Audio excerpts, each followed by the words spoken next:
আমি দেখছি মানে হ্যাঁ আমি আমাদের প্রডিউসার ম্যাডাম আছেন আমার সাথে, আমি খুব গর্ববোধ করছি যে ওর সাথে আমি দাঁড়িয়ে আছি একসঙ্গে।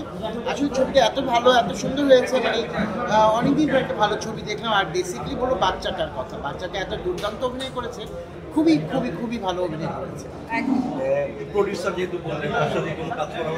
হ্যাঁ ওর সাথে অনেক কাজ হয়েছে, আমার ইনশাআল্লাহ হবে, সামনেই হবে। লুঙ্গি পরেও কিন্তু আমি এই প্রমোশন করেছি এই জন্য। আচ্ছা এবার আপনার দেখুন কোন ক্যারেক্টারটা একটু বেশি আপনার মনে দাগ কেটেছে? আমার মনে সবচেয়ে বেশি দাগ কেটেছে পাখি ক্যারেক্টারটা, তাই না? সেটাই বললাম, বাচ্চাটা যা করেছে, একটা মেয়ে নতুন অবস্থায়, মানে ওকে তো আসলে 300 বাচ্চা থেকে অডিশন দিয়ে আমরা নিয়েছি, তো তারপরও লাস্ট 3 জন সিলেক্ট করা হয়েছে, তার মধ্যে থেকে ওকে নেওয়া হয়েছে।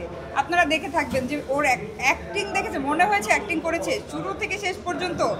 এই মেয়েটাই কিন্তু কাঁদাইছে সবাইকে। তো মানুষকে হাসানো খুব সহজ, কাঁদানো কিন্তু খুব ডিফিকাল্ট।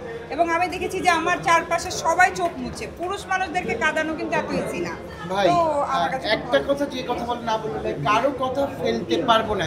যেখানে দিঘি যে অভিনয় করেছেন, বুবলি অভিনয় করেছে, সিয়াম, পাখি, মানে কার কথা বলবো? দিলারা মা তো আমাদের সেরা অভিনয়। সিয়াম না একটু ন্যাচারাল করেছে, যে আমরা একটু ঘুমাইতে গেলে লুঙ্গিতে একটু চুলকাই, গা চুলকায় না, এইটা আমার কাছে খুব ভালো লাগছে। চুলকানি যে আমার কাছে খুব ভালো লাগছে, একদম একদম আমাদের ঘরে হয়। আসলে ঈদে বিদেশি সিনেমাকে আসলে বলতে গেলে প্রক্রিয়া দেশি সিনেমাগুলো দর্শক দেখছে, এটা নিয়ে আপনি কেমন লাগছে? বা আমাদের কিন্তু ঈদ কেন্দ্রিক সিনেমা হচ্ছে শুধু এখন। আমাদের শাকিব খান যদি এই ধরনের সিনেমা, বরবাদের মতো সিনেমা করতে থাকে, বলিউড ফেল। শাহরুখ সালমানের থেকে আমাদের শাকিব খান দেখতে অনেক সুন্দর, অনেক হ্যান্ডসাম, অনেক স্মার্ট।